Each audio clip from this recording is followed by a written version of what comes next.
ओम श्री गणेशाय नमः। राधे राधे। गुरु ब्रह्मा गुरु विष्णु गुरु देवाय महेश्वराय गुरु साक्षात् परब्रह्म तस्मै श्री गुरुवे नमः।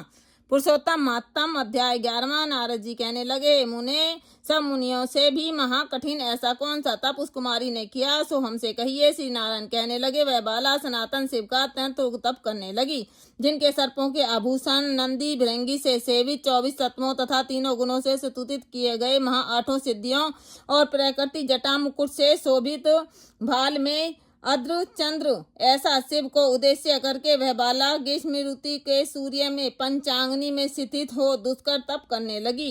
हेमंत तथा शिखिर ऋतु में ठंडे जल में स्थित मुख जल के ऊपर इस प्रकार दिखाई देती रही, जैसे जल के ऊपर कमल शोभायमान होता है। उसका ऐसा उग्र तप देखकर इंद्र महाचिंतित हो प्रताप हो गया। हे अर्जुन, सब देवताओं को और महर्षियों को सराहने योग्य ऐसे उग्र तप में प्रवृत्त हुई ऋषि कन्या को 9000 बीत गए। फिर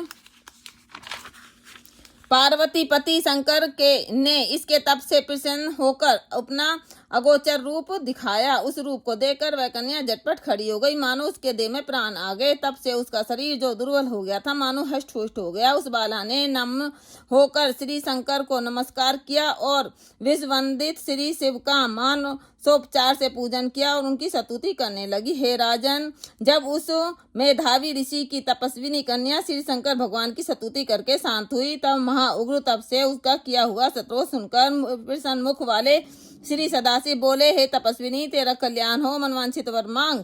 माँ आनंद में मगन कुमारी ऐसा सुनकर प्रसन्न हुए शिव से यह वचन बोली, हे दीनानाथ, यदि आप मुझ पर प्रसन्न हो तो मुझको पति दीजिए। ऐसा ही वह 5 बार कहकर शांत हो गई। तब शिव जी मुनि कन्या को कहने लगे कि हे बाला, तूने जो अपने मुख से कहा है वैसा ही होगा। तूने 5 बार पति मांगा है, सो हे सुंदरी, तेरे 5 पति होंगे। श्री कृष्ण कहने लगे, श्री शिव के ऐसे अनीति प्रिय वचन सुनकर बाला बोली, हे सदाशिव, एक स्त्री के एक ही पति हो सकता है। कहीं भी स्त्री के 5 पतियों वाली न देखी न सुनी है। एक पुरुष के 5 स्त्री तो हो सकती हैं, मैं 5 पतियों वाली कैसे होंगी?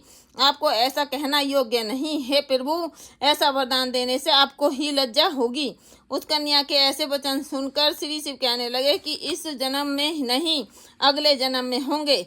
वहाँ तू तपोबल से योनि से उत्पन्न नहीं होगी, वहाँ अग्नि से उत्पन्न सुख को प्राप्त होकर परम पद को प्राप्त होगी। दुर्वासा मेरा ही रूप है, तूने उनका तिरस्कार किया।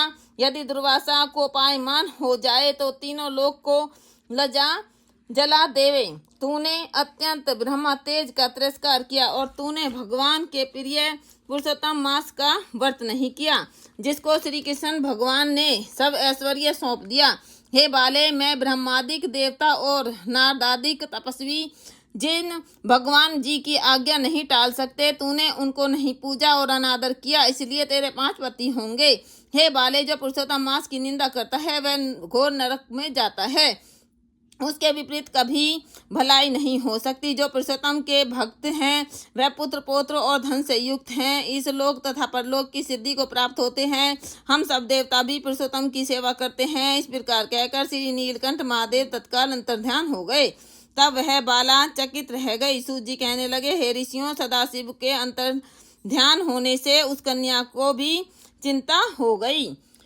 इति पुरुषोत्तम महत्तम 11वां अध्याय संपूर्ण।